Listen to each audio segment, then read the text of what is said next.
Hi, listener. This is From Ideology to Unity, a spiritual journey where we let go of ego and ideological doctrine in favor of meaning, purpose, and unity as a whole. Today, I'm here with Jane Warren Campbell. Jane, otherwise known as Rashana, is the author of Conversations with a Tree, The Spiritual Seeker's Guide to Happiness, and more. Her books are full of loving insight from herself and those beings she has channeled, including the Council of Nine and trees. Her YouTube channel, Rashana, also is a source of love and wisdom from herself, the Elohim and Ashtar. Furthermore, she has a website, rashanasoundessences.com, with yet more of service for those who are interested. Personally, I find what she has to offer quite moving at times. She loves nature and she lives on Vancouver Island. She's the mother of two children. Now, I could have gone on longer, but I'm sure you want to hear from her. So, hi, Jane. Hello, Nick. Hi. Thanks for inviting me to be here. Well, it's a pleasure. Yeah, Glad to thank have you. you. I just want to say my YouTube channel is Rashana88, just so Ah, people right. know. Yeah, yeah. So, how did you become a channeler? Well, it started in my 30s, and I'd say it was when I started waking up. My kids were quite young at the time, 2 and 4, they were when the first time I channeled. So I would put them to bed at night, and my husband at the time often worked out of town, so he would be away, and I would just take the time to read books and soak up as much information as I could. And one day I was reading a book by Sanaya Roman, how, how to channel, how to channel, I think it was called. And I would do these meditations and finally got to the end of the book where it said, okay, get out a tape recorder. That's what we used back in those days. And just tape yourself channeling. And I did. And the words just flowed out of my mouth. Greetings from the love and light of the Creator, greetings from the great central sun. I didn't even know what the great central sun was at the time. And this message came out of me, and then I asked who the message was from, and I got Rashana. And so that's how it began. And I realized after a while that Rashana is my higher self, Ah, and actually changed my name to Rashana after a while. But it took a long, long time. That was the late 90s. And it wasn't until 2010 when I decided to write a small book by asking people for questions and channeling the answers that I really came to trust my channeling, because I would send the channelings back to the people before putting them in the book. And everyone said, oh, this is so powerful. This is so right on. I felt like I had a healing. I was moved to tears. And so, getting all that feedback, finally, I was able to say, okay, I am a clear channel, because I was very conscious of not leading people astray. yeah. And so I wanted to be sure that I was clear and that it wasn't just my mind and my ego, that it was coming from another source. Yeah, I can definitely understand that. Yeah. So, I did a quick search and it seems that Rashana means creation. Ah, yes, that makes sense, because I know that is very much a part of my personality. And um, I have a book called The Gene Keys, which is based on your date of birth, but it goes very deep into your personality. And part of my personality is actually to keep creating and not get stuck on one thing. So, for example, I created the freedom release technique, which is a way of clearing for people, and I'm able to get to the core of what they need to do. But I also feel like it's time to move on. And I used to feel like, oh, I just, desert these creations. But I learned through this book that I am meant to create. Others can sort of keep it going, but I'm meant to keep creating and creating and creating. So it makes sense that that's what Rashana means. Yeah. Okay. So, could you explain in more detail the freedom release technique? So I after in 2012 was when I wrote Conversations with a Tree, and I was also writing another book, Channeling the Council of Nine. called The Spiritual Seeker's Guide to Happiness. So it was a powerful year for me. And I did a lot of healing in that year. And then after that, I started doing healing work for others because I had done it so deep for myself. And I was offering a workshop one day, and someone said to me, "Why don't you create your own clearing technique?" Because I was using another technique that I wasn't formally trained in, and I was very upfront about that. And I thought, well, that's a very good question. And so I went into meditation. I asked to connect with Hermes in meditation. And I said, okay, I'd like to create a clearing technique. And I heard the words, "may all be revealed." And I didn't really know what to do with that. And I thought more information would come, and it didn't.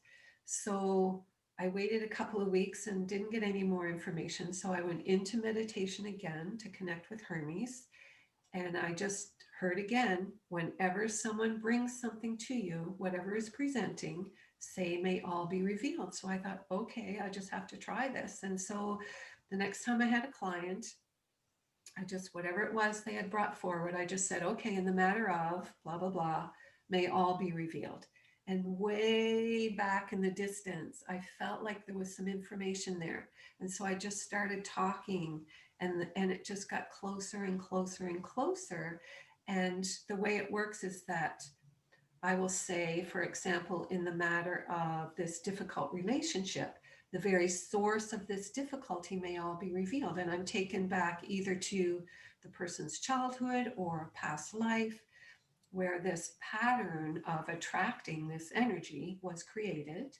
And then I intentionally clear it because I knew that this technique is about clearing.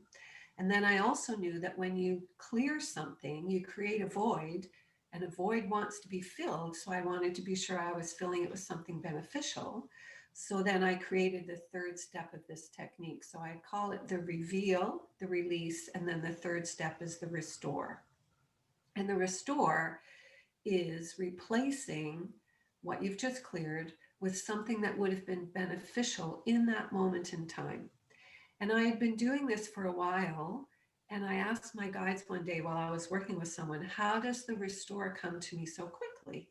And they said, you're pulling on what would have been a higher potential timeline in that moment in time, and you're replacing the negative event with the positive event that was another potential in that moment in time. Oh, wow. And by doing that, it's actually restructuring the cells. And so people often tell me the night of a session, they feel really tired. And that's because you're actually going through a cellular restruction. And the next morning, they feel lighter because your cells are no longer carrying that dense pattern that was there. So that's how it works. So it really evolved through just knowing what I wanted to create and just using those words. And so I've worked with people around the world with that technique. It's really a beautiful way of working because you really are changing the very cellular structure. And because I'm able to identify deep patterns that often are subconscious patterns, we don't see them. We can see when we get upset or something's on our mind, we can see, okay, there's a pattern there, but often the deepest ones we just have no awareness of how they show up. So it's a true blessing to be able to do this work and support people in that way. Oh, yeah. That sounds like it's really fulfilling. And so, do you essentially allow yourself to be guided by source energy to do it, or does it come from you? No, it doesn't come from me. I'm definitely connected. Like when I work with someone, I ask my higher self to connect with their higher self because I want it to be directed by their higher self, not mine, right? So that it's in service to them. Of course, because every being has a higher self. Is that right? Yes, that's right. And it's fractal as well, right? That's my impression. That reality is this fractal thing. Yes. That yeah, I love the idea that of higher selves having higher selves. Mhm. Mhm. And I'm always conscious. I always ask to be a clear and open channel of the love and light of all that is before I work with someone. so that my personality self is not interfering with the session. And I call upon highly evolved, I always say highly evolved beings of light, because we want to know that, we're not accessing just anyone. I want to be sure that it's going to offer the highest service to the person that I'm working with. Okay. Yeah. How did you come across light language? In the year 2000, it was a profound time for me. I was a single mom and I was going back to school in, quite late in my life. And I stumbled upon this website that offered uh, channel ascended master readings. And I was just so intrigued. I hit the button and booked this reading. And the next day I was like, what were you thinking? Because this was back in the year 2000. It was $150. And I was a student and a single mom. So it seemed very impractical. But a couple of days later, again, a cassette tape arrived in my mail with this reading. And it was just profound. It was like having your life purpose handed to you on a silver platter. And it talked about lifetime in Egypt and Lemuria and Atlantis and what I had done in previous lives and what I've come to do now. And part of this was they asked me on the equinox of that year, so on September 21st, to start toning O every day for 3 months. And then on the solstice to start toning Ah. And this message was so profound. It said, if you but follow our guidance, you will be manifesting with the sound of your voice. It wanted me to study Kabbalah and do things which I started to do, but I let the ball drop on a lot of things that were in there because life got in the way. But I was so moved by this that for 2 years, I probably only missed 7 days of toning and offering healing to the earth. So at the time, I would just offer the healing to the earth. So, for example, one area near the community where I lived, I would rise above the earth. I would become very tall and rise above the earth and look down to see any dark spots that needed healing. And then I would send my toning to those dark spots. So this one day, I saw all the sand on the beach become rose quartz, pink quartz, which is healing energy. And I just saw that beach being filled with healing energy. And so from this, I then just started making up songs and they would move me to tears. And I remembered as a little girl, I would make up songs. And then that just naturally evolved into becoming light language. I just would open my mouth and this would want to come through and I would just let it happen. So it So, evolved from a very dedicated practice and a willingness to just let it flow and evolve. did it start in English and then start involving The various songs were tones? English when I was making up songs. And then I just found myself just wanting to make sounds. Yeah. It's interesting because I've looked online at light language, other people doing light language, Mm. and it seems remarkably similar to what you do. And yet, Yes. what you're saying makes it sound like you came up to it's intuitive. It's So this intuitive. is something. It suggests to me this is something fundamental that goes beyond what we can learn in this life, right? Yeah, it's entirely intuitive. And a lot of people, when they bring through light language, they don't know what they're bringing through, which is fine because I've been told. So I can sense what's happening and I'll summarize it for people. But I've been told that it's good that the mind can't figure it out because it bypasses the mind. It goes directly to the cells because the mind will try to grab onto something and then we'll get stuck in that. Whereas when it's intuitive and we can't interpret it, then there's no interference for the cell's restructuring in response to the light language. First, it started as toning, which I was guided to call songs of light, because my voice has been used in previous lifetimes. So my voice is actually activating people, which was Right. part of that reading that they told me from previous lifetimes. And then it evolved into the light language. But everybody, there's so many different dialects of light language. So even if I'm working with someone in a session offering light language, they can have one thing they want to work on that will have one dialect, and then they ask another question, and the sound of the light language will change. It's like a different dialect.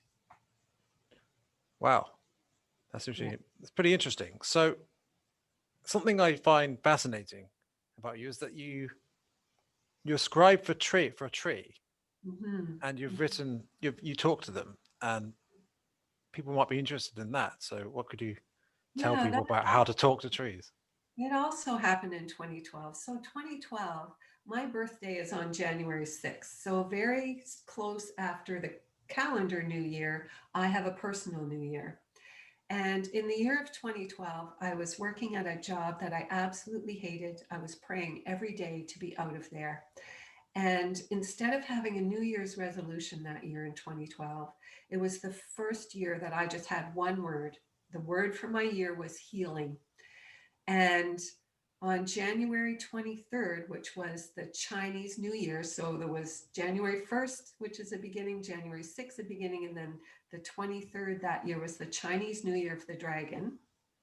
I showed up at work at 8:30, and at 9 o'clock I was gone. I was released from my job. Then 6 weeks later, I learned that the condo I was renting was being sold and I had to move. So the year was just very tumultuous to begin with.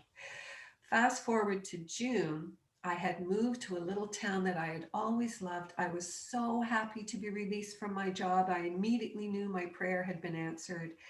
And in this little community, I discovered a trail.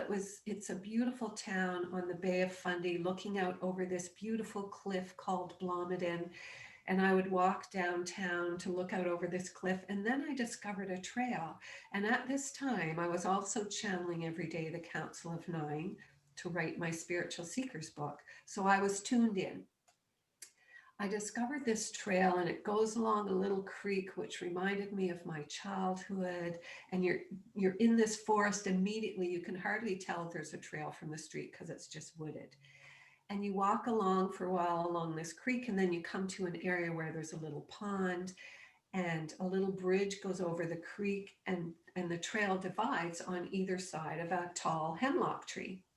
And so I would just stop at that tree once in a while. And one day I had stopped and I was sitting at the base of this tree, and I just knew beyond any doubt that this tree was connecting with me and asking me to be her scribe.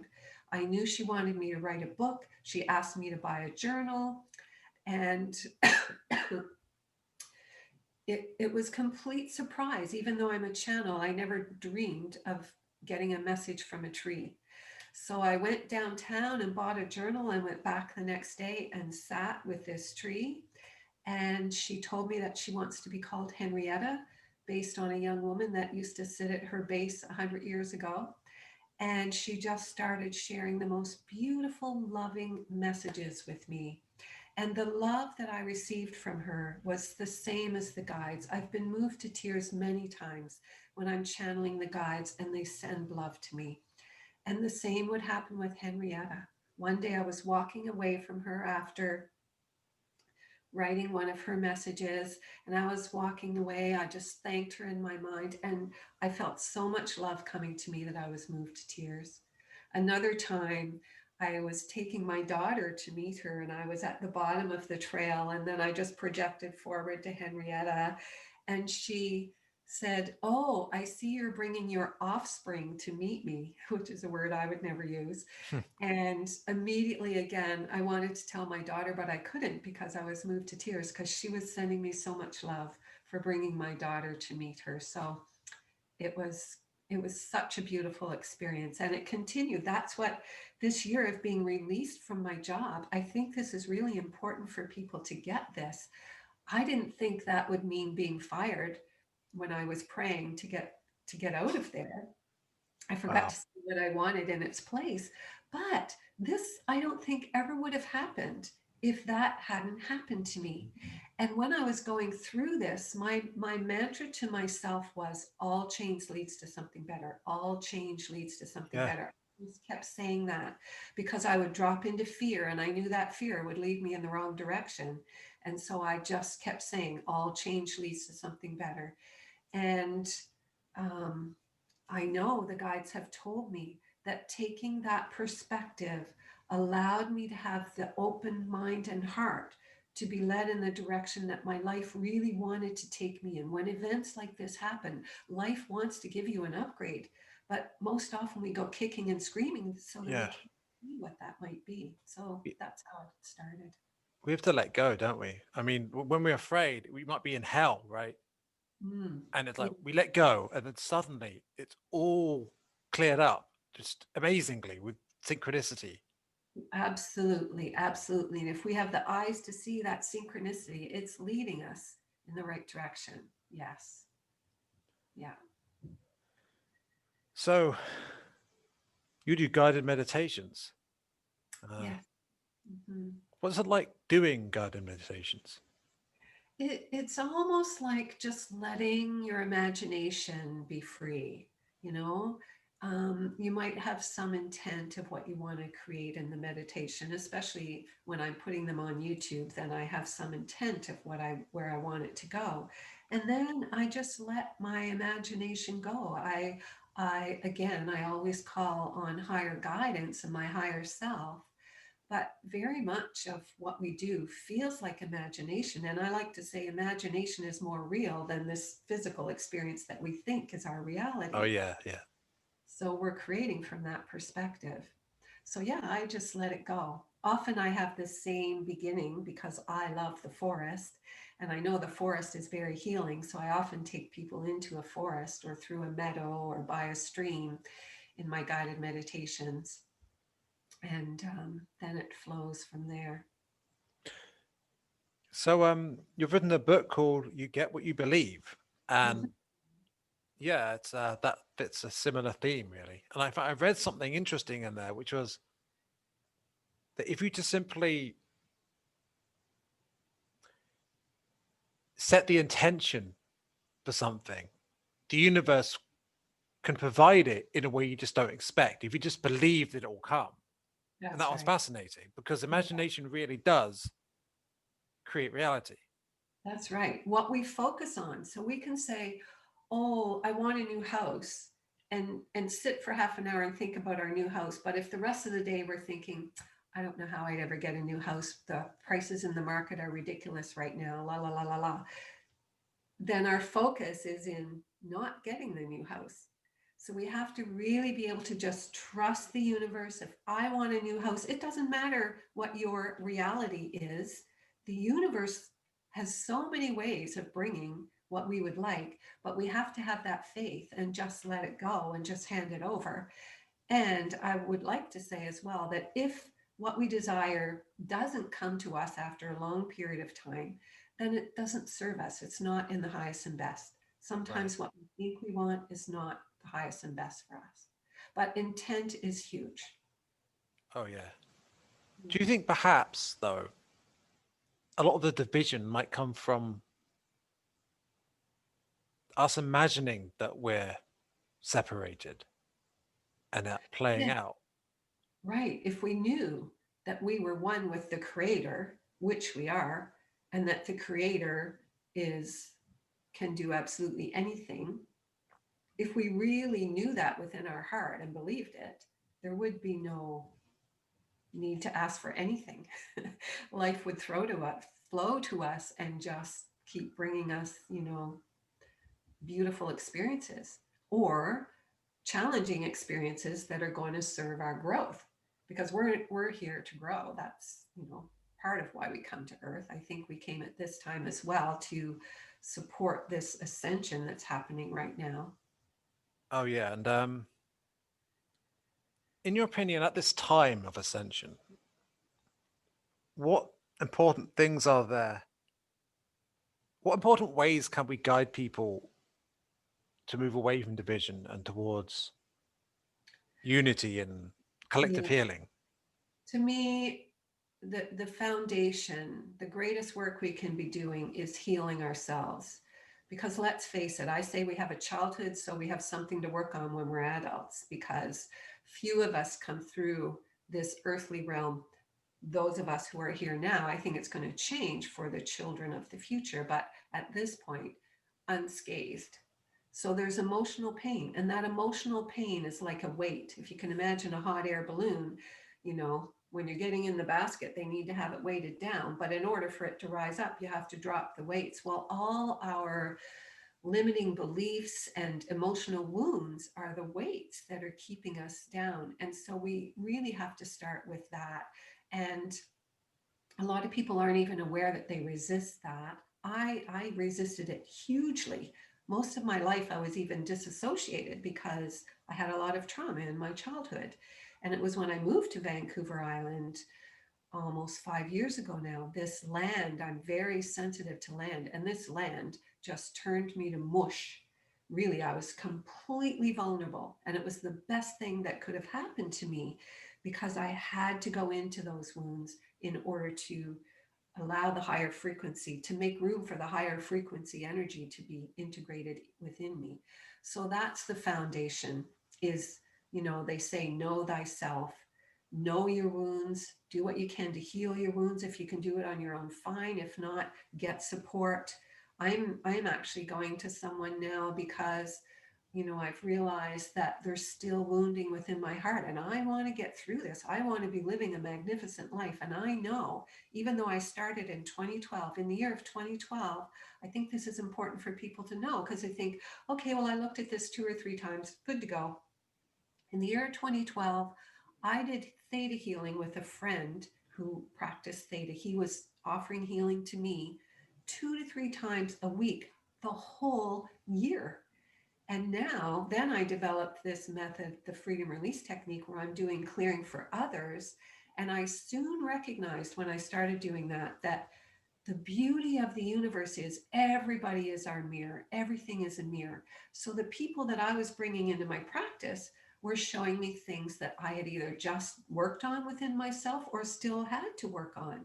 And that's beautiful. How graceful is that? That as I'm supporting others in their healing journey, I'm also supporting myself.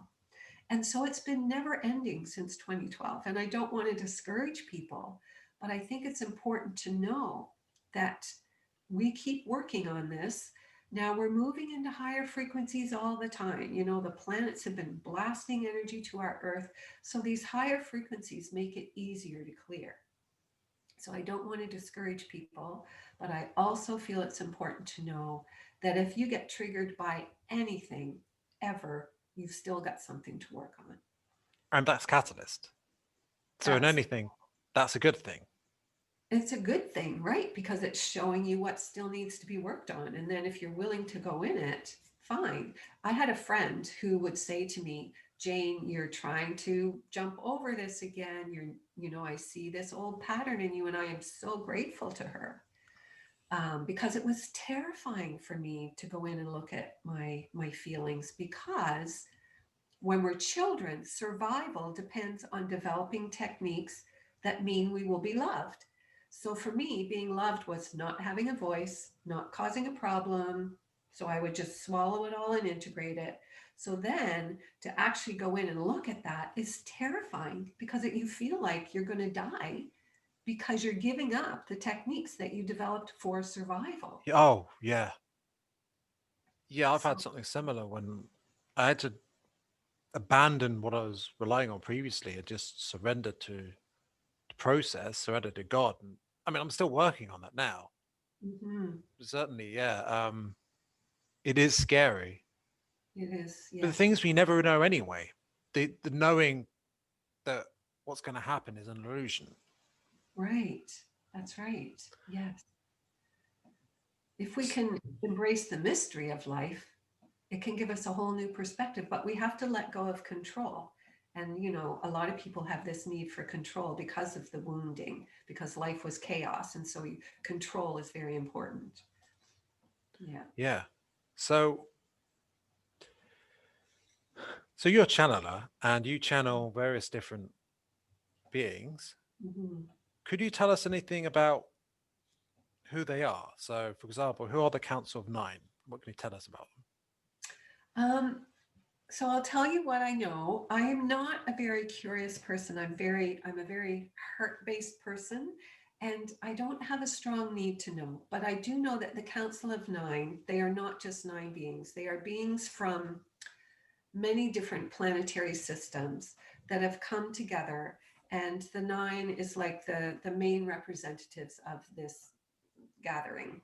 And they are here to serve humanity, and they are part of the Great White Brotherhood to serve the earth and humanity at this pivotal time in our evolution. Um,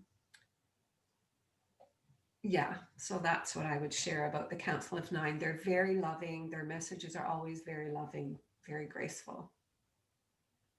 Okay, so what about the Elohim? Because that's a Hebrew word, isn't it? So the Elohim are very close to the Creator in that they haven't evolved very far from that. They are creators themselves, so they had a hand in the creation of humanity as a species. And so they've been with us from the beginning, watching over us and here to support us again in our evolution, because they want nothing more than to see us succeed in this time of ascension.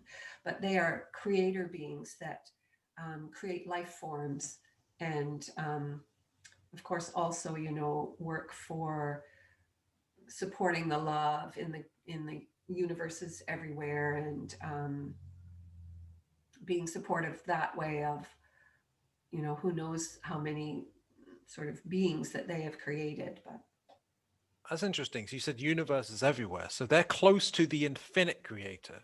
Is that right? right, yes. So they're very high up. I mean, Mhm. I'm not sure. Yeah, that's I mean, no wonder they're so loving, huh? So what Mhm. about Ashtar Command then?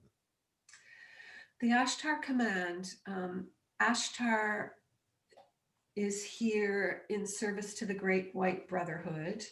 And I believe that I am a part of the Ashtar Command, that in the dream time, I actually go there. And a friend of mine and her sister were watching one of my videos once, and they saw my face turn very pale and long. And then she saw me at the command station of a ship.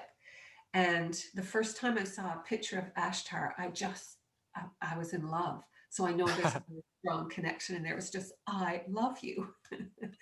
And they are here in service again to our evolution. And they are of service to light over dark, I guess you could say, that they work to ensure that the light is victorious in, again, the universe is everywhere. They don't work just here. They have many, many beings of light who work with them in service to the light. So there is a huge starship, mothership, that is over the earth, that is where the Ashtar Command um, resides and watches over what we're doing at this time. And again, people there come from many different planetary systems. Right. So I've seen artwork, and in the artwork he looks human, or perhaps that we look like him. Right. um, Yeah. that's an interesting. It really is interesting how much this bipedal humanoid sort of structure reoccurs, hmm because you wouldn't necessarily expect it, but, Right. but maybe it makes sense as a form, I suppose.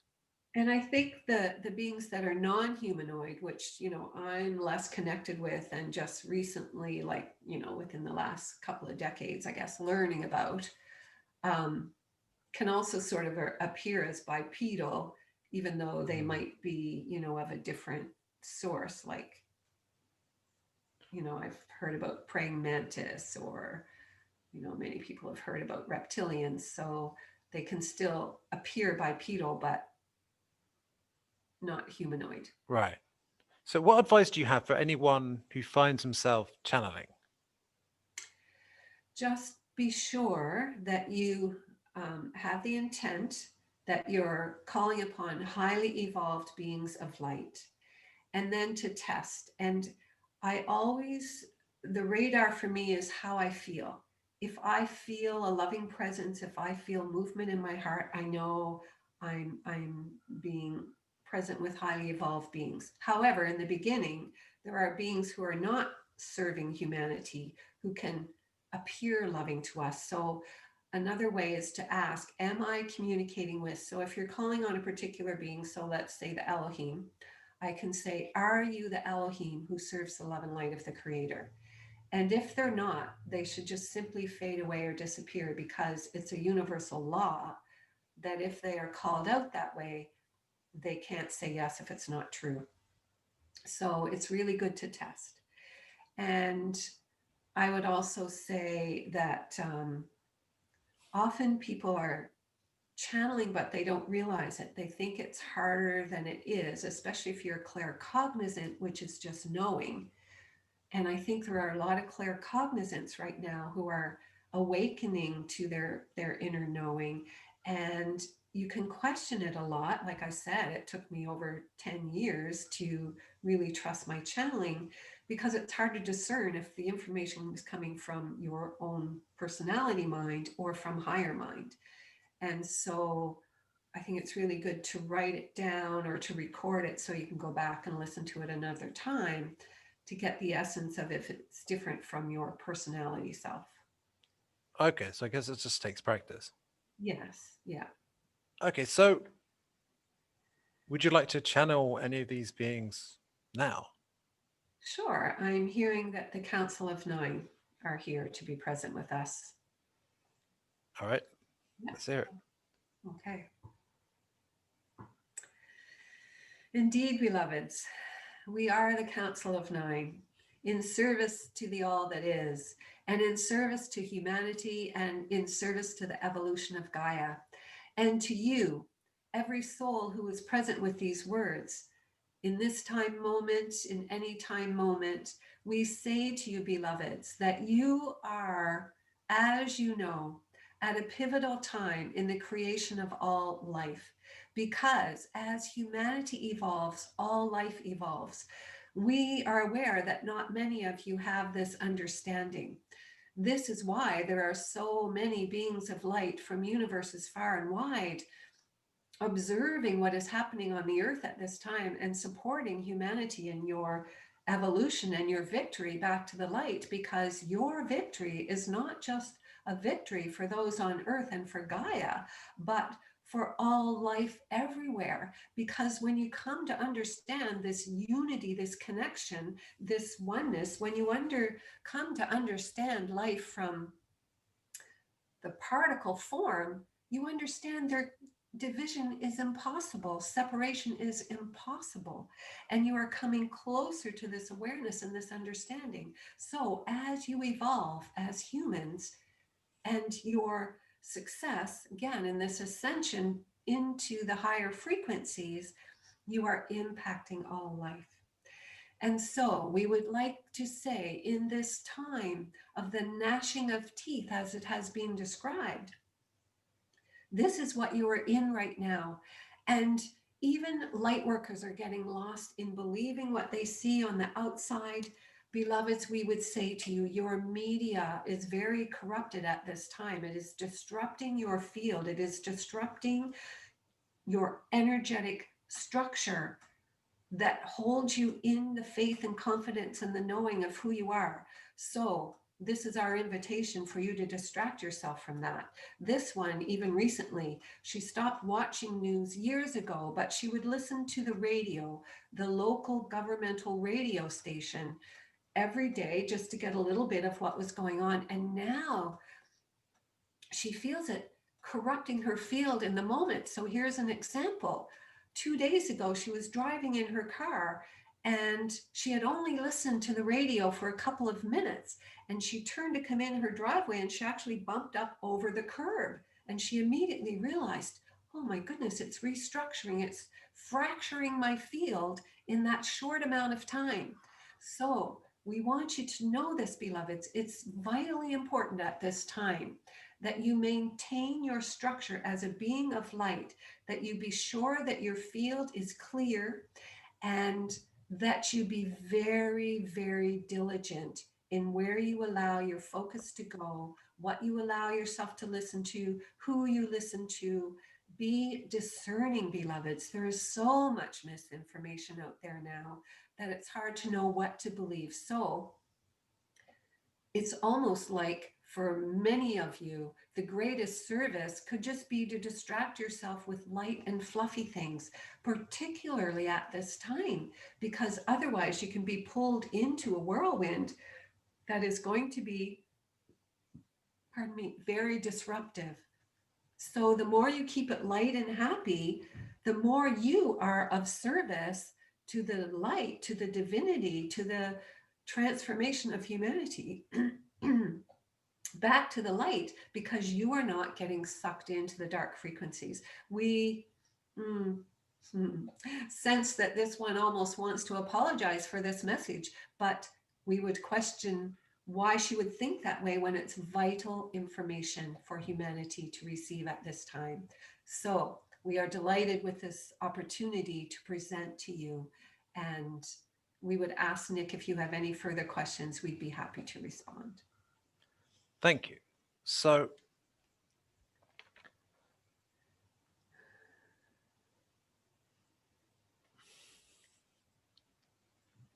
what is the most important insight you have for helping people let go of egoic attachment to ideology and the identity of ideology?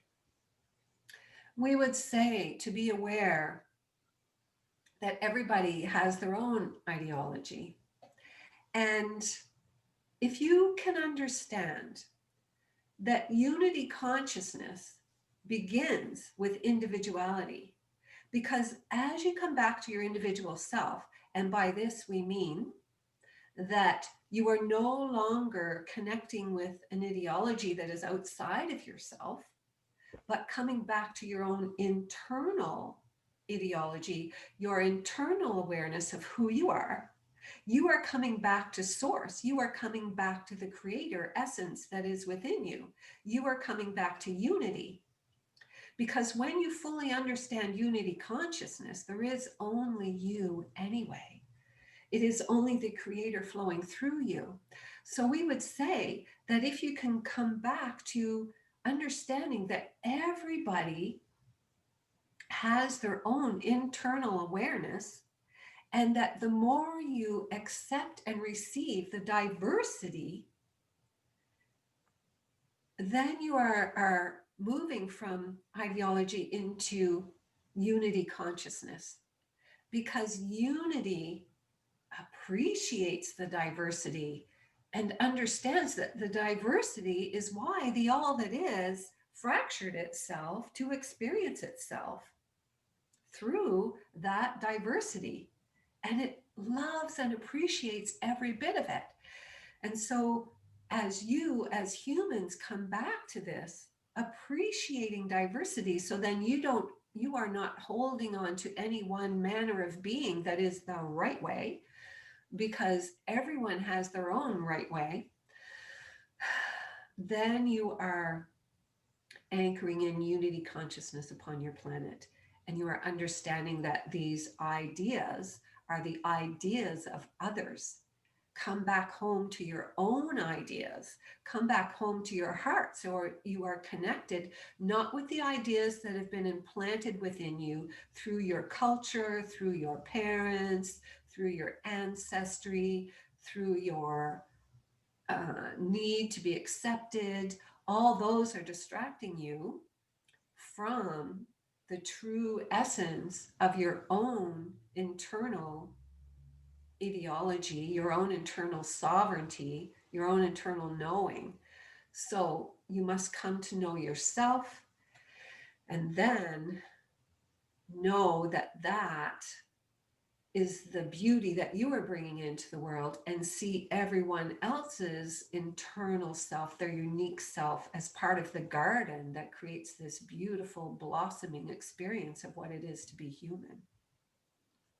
Thank you. So, how can we effectively deal with attachment and resentment we might have relating to ideology we have learned one way or another in our society. Mhm. So,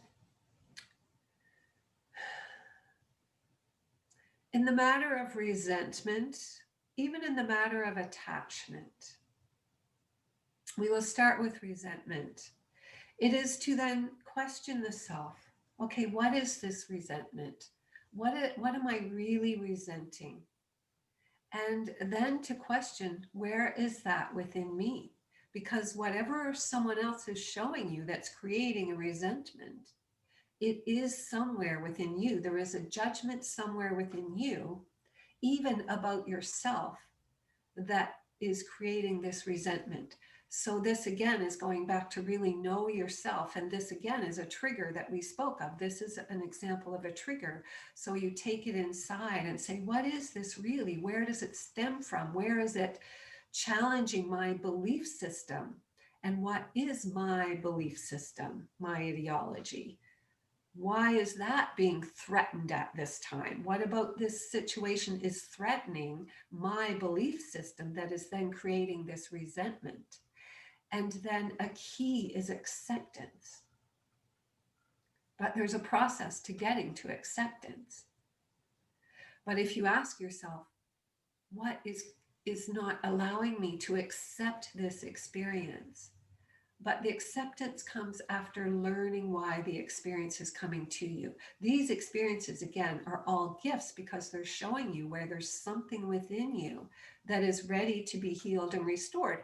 And it will keep showing up in your life experience until you have healed it. And then the same situation could come to you, or the same words could come to you, and it would mean nothing because there's no push button within you. There's no emotional button for it to trigger. You've healed it, and therefore you are in a place of stillness around it.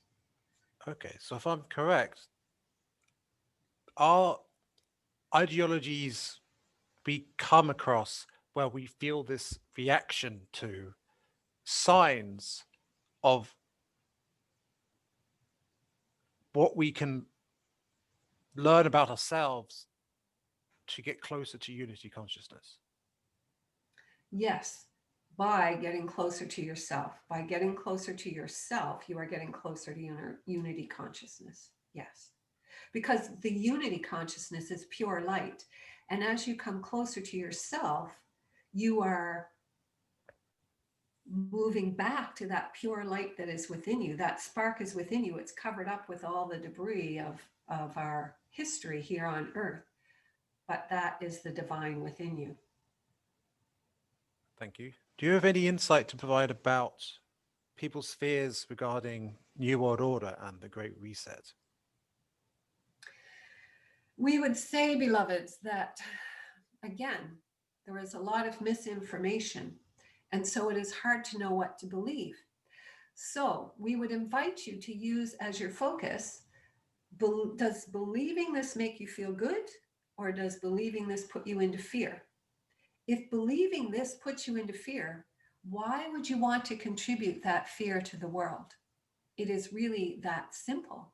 If what you are believing puts you into fear, then you are contributing to the fear in the world, and fear will create a negative outcome.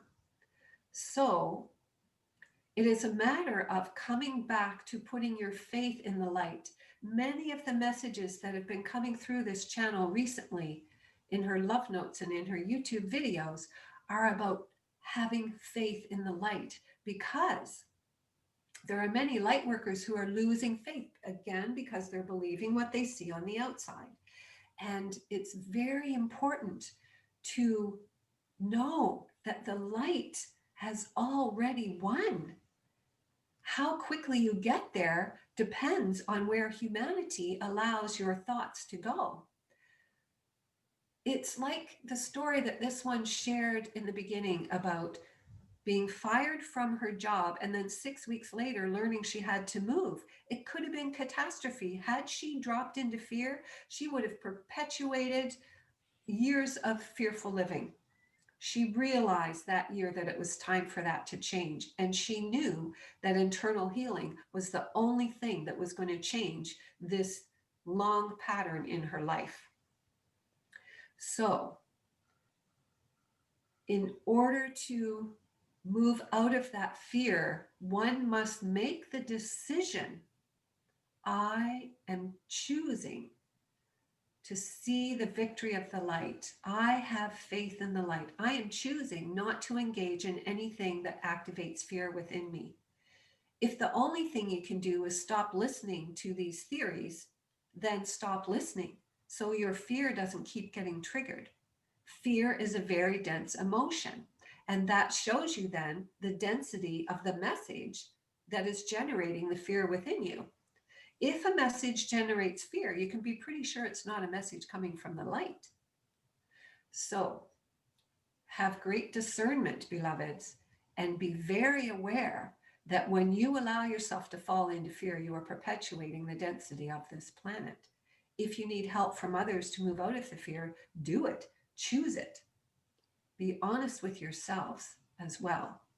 For many people, it can be difficult to be honest with themselves. They say, oh, I'm not afraid, but gee, I sure wish I knew the answer to this. Well, then you are afraid.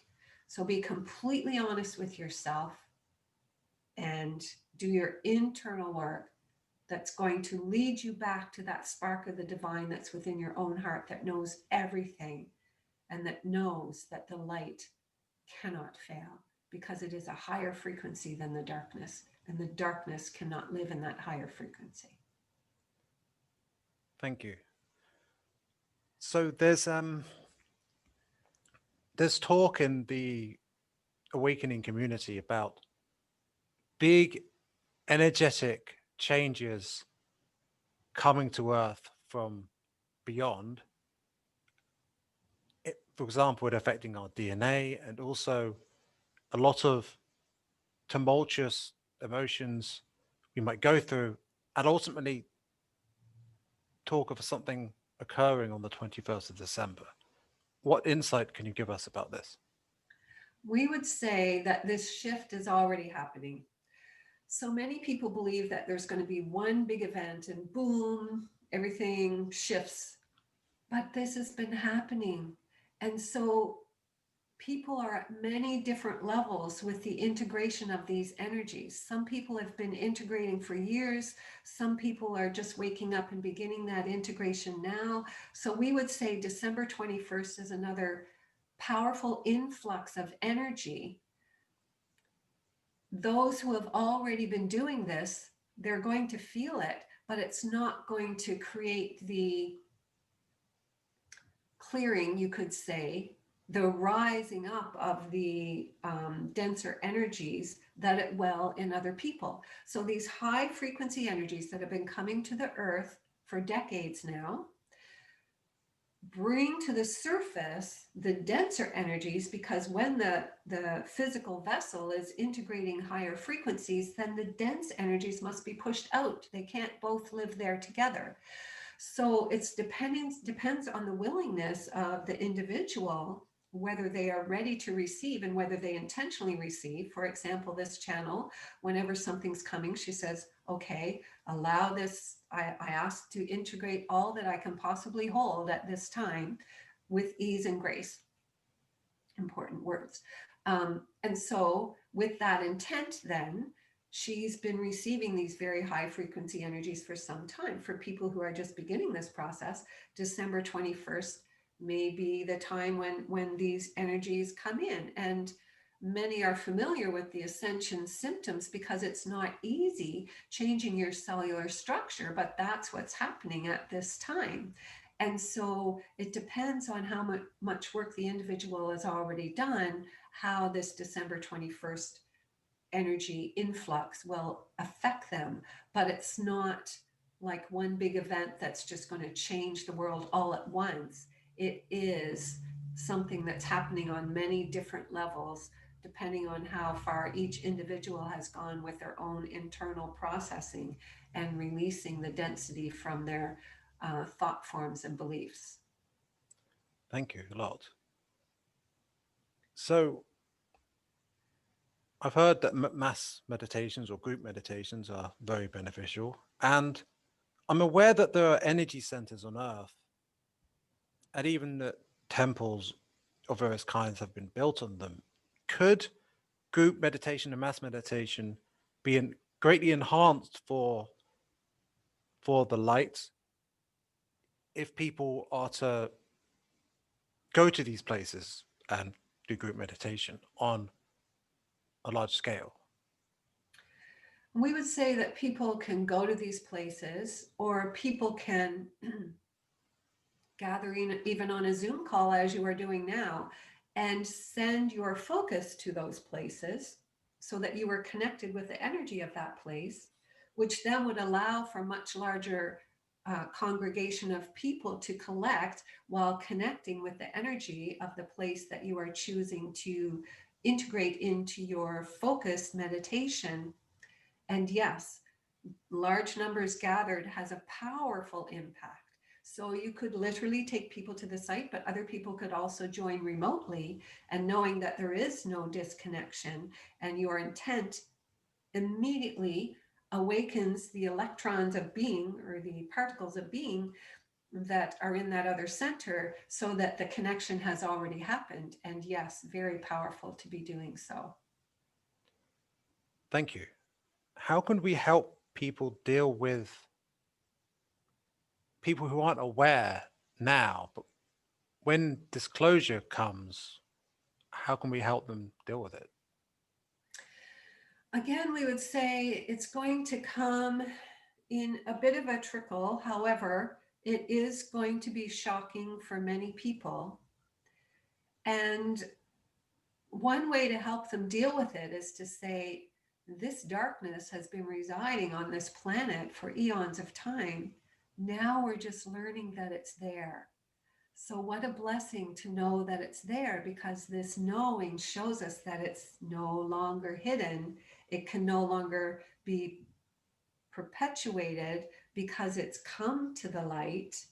And so, this is a healing. And we can just be compassionate with people and say, yes, I know this is hard to understand. And I understand that you may feel betrayed right now, because for many people, the sources of information that they've trusted so fully, they will come to find that there was corruption there as well. And so part of the suffering is knowing that you've been duped all this time, and that you were a sucker, you like to say, you fell into it.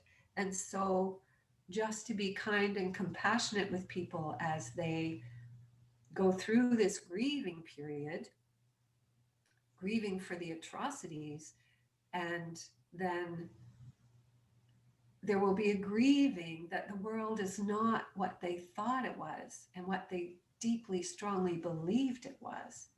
There will be a grieving that this much corruption has been living on the earth, and that they have been impacted by it as well. And so it's important not to have pity for people, because pity feeds their victimhood. But as you're being compassionate, to also project to others the knowing that they have the ability to be present with this, and to integrate this, and to heal this, and to process this. And for many, it's actually a gift, because it's only the beginning of this awakening to the truth and what we're in right now. Because then they will begin to question, well, if that's not true, is this true, and this true, and this true? It's like learning about Santa Claus and then the Easter Bunny and the Tooth Fairy.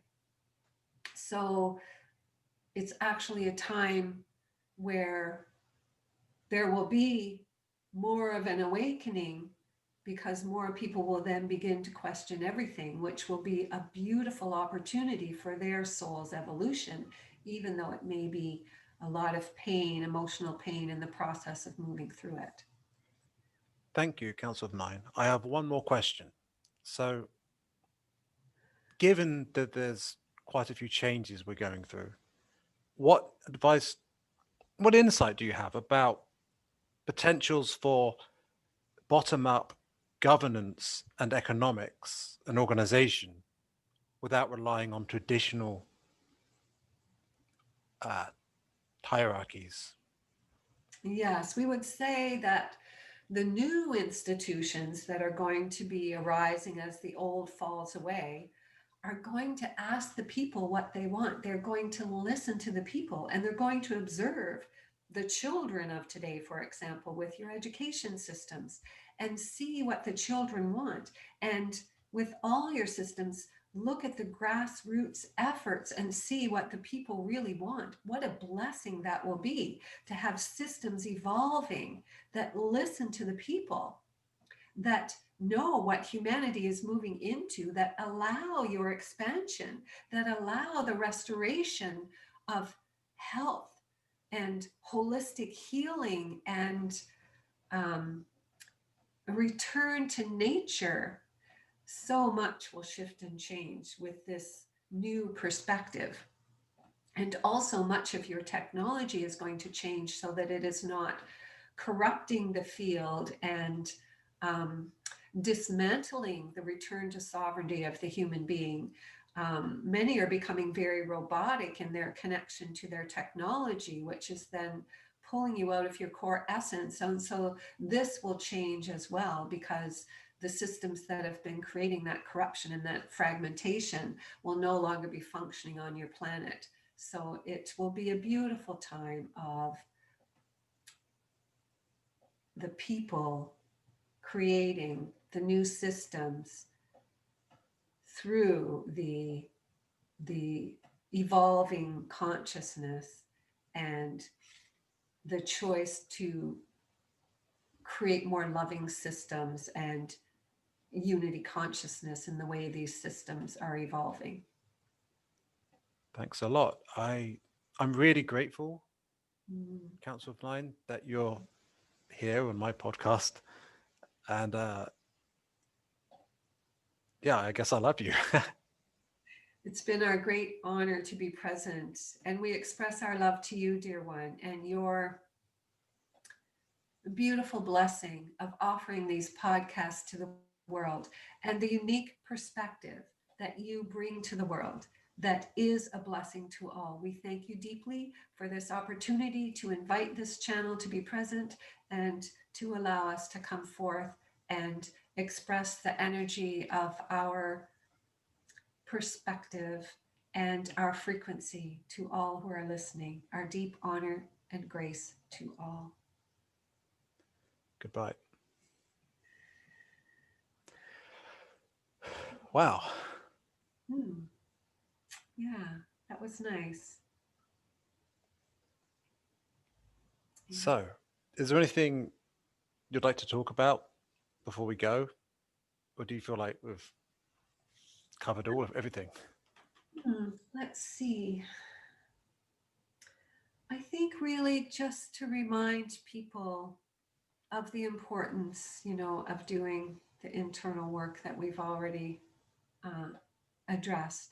And also for people who want to begin channeling, to play with it with your friends and ask for feedback from people, because often, even people who come to me for channeling sessions, often it's really just affirming for them what they already knew. And so I think that's a blessing for people to find ways for that to happen. Okay. Yeah. And just to let people know, I also have the website rashana.ca, which is easier to remember. If they want to purchase my books or services, that they can find me there, and Rashana88 on YouTube. Okay. Thank you. And I think on that note, it's goodbye. So, Okay, well, thank you so much, Nick, for this opportunity. It's truly been a blessing. I enjoyed it very much. yeah, Thank so you. did I. All right. Bye. Okay.